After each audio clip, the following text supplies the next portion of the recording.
to join me for another review. So today is the first beer review that I'm doing. I've got a lot to get through, as in what I've just bought. I've also got a lot of old reviews that I will be getting to posting, but with the way things are,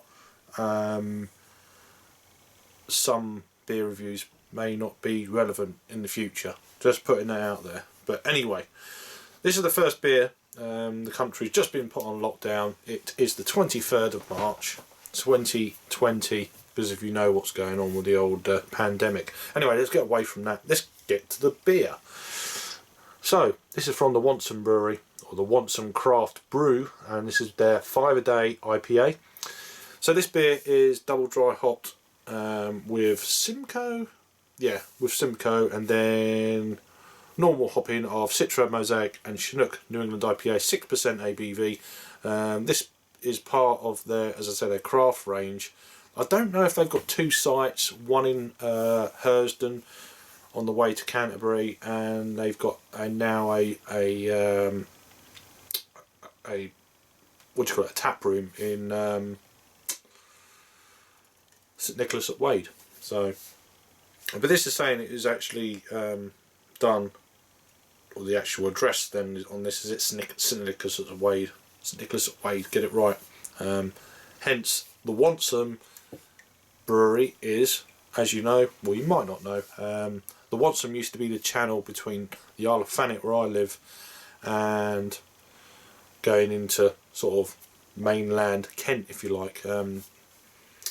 So you had Reculver Towers, we used to be like the Romans used to guard that whole Wantsum Strait, all the way down to Richborough, which is just around Sandwich Way. So them two, any ships going through, they kind of knew what was going on. So a little bit of history there that I kind of knew anyway. So yeah, go and check it, do a bit of research, and fascinating stuff, history. Anyway, let's crack this open. A 440ml can then, best before the end of 2020. Big thanks to the brewery. They actually dropped me a case of 12 beers round that I wanted to purchase from them, because the hardship they could potentially go through, and a couple of cans of this. So, and I've been wanting to try this for a while, but there we go. I'm intrigued. I know this was available in one of the bottle shops in Broadstairs, Bottleneck, but I got it direct from the brewery. So let's give that a tap, because all these bubbles keep sticking to it, which really does annoy me. I don't know why. I always clean these glasses pretty good, but anyway. So beer in a glass, it's quite a darker shade of orange, more than I was kind of expecting for a New England IPA. It's kind of like a light kind of orange marmalade-y jam kind of colour, really. What's the other ingredients? Let's have a look. So the malt are oats, wheat, that's it. Yeast and water. Let's get an aroma then on this one.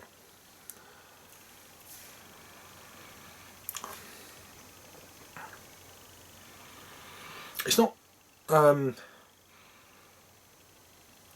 it's got lots of kind of that citrusy edge.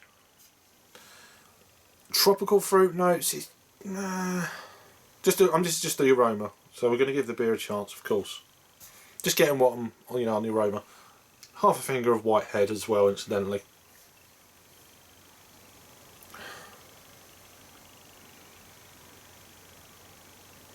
Very light citrus.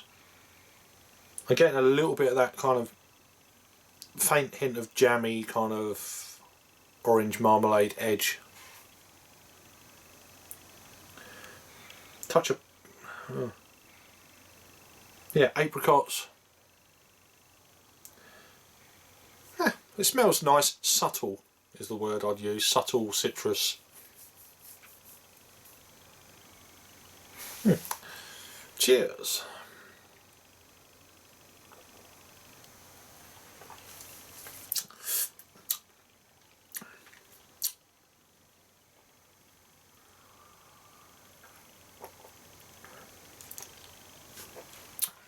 Wow, it's actually quite...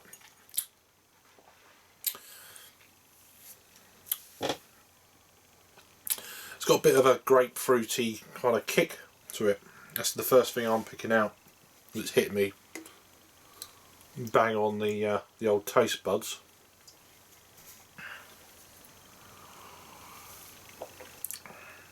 Quite sharp. Very kind of maybe a bit of grapefruit rind, but piffy as well. Juicy. It's got the whole spectrum really. It's got a bit of piffy grapefruit.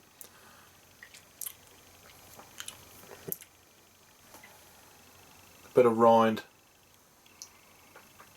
And a bit of juice. Definitely grapefruit. Not really crazy on the I'm getting a bit more citrus on the aroma than I am on the actual on the palate.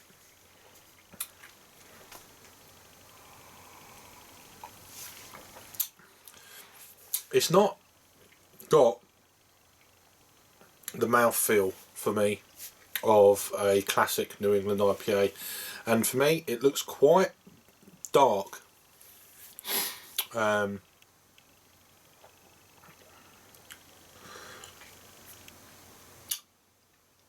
But it's not horrible.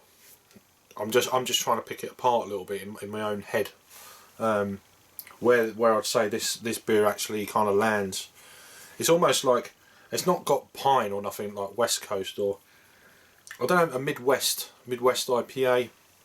I've not that I've have I ever had one of them? Maybe.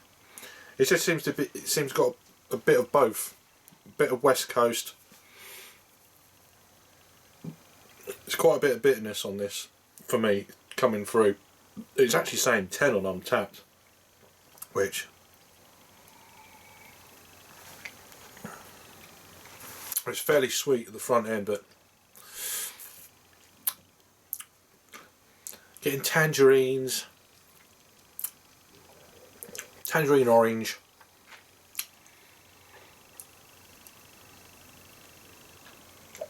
It's got quite a kick. It's almost like quite sharp at the front end, and it hangs around a little bit. It's not bad. It's not bad at all.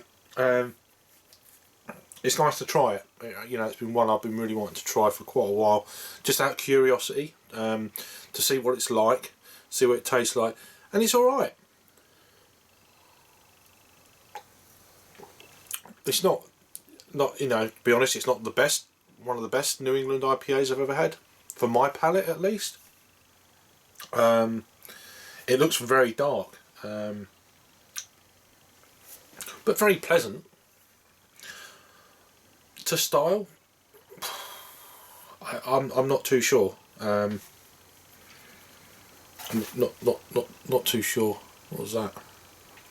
Anyway, in terms of a rating then for me on this one, I'm going to give this beer. I'll give it a 6.5 out of 10. That's me being honest for my palate only. So, would I buy it again? Yeah, I mean, I'd like to try this on draft to see if it's any different. God knows when that will be. But this beer has been around for a little while now. Anyway, so yeah, 6.5 out of 10 for me. So that's a 3.25 on the Untapped scale. Over to Untapped, it's only had 68 ratings. Only 3 in the last 30 days. Wow. 76 total check-ins, should I say. 3 in the last 30 days. 65 ratings, coming in at 3.61. So, it's a steady beer. Each to their own palate, as you know, for me. But for me, it's not quite to style. I'm not a hurrah, but yeah. Compared to what I, kind of generally drink, yeah, not quite to style for me at least. So, but ignore what I say. Go out and try it for yourself if you're local. That's what I say, and that's it. So let me know if you've had this one before from the Wantsum Brewery, and this is their 5-a-day IPA, New England style, 6% ABV, 10 IBUs. Very nice, flashy looking can. Quite like that. Anyway, thanks for watching. I hope you're all keeping safe, you and your families and stuff at this time. It's pretty historical, really. Anyway, look after yourself, and I'll see you soon. Cheers.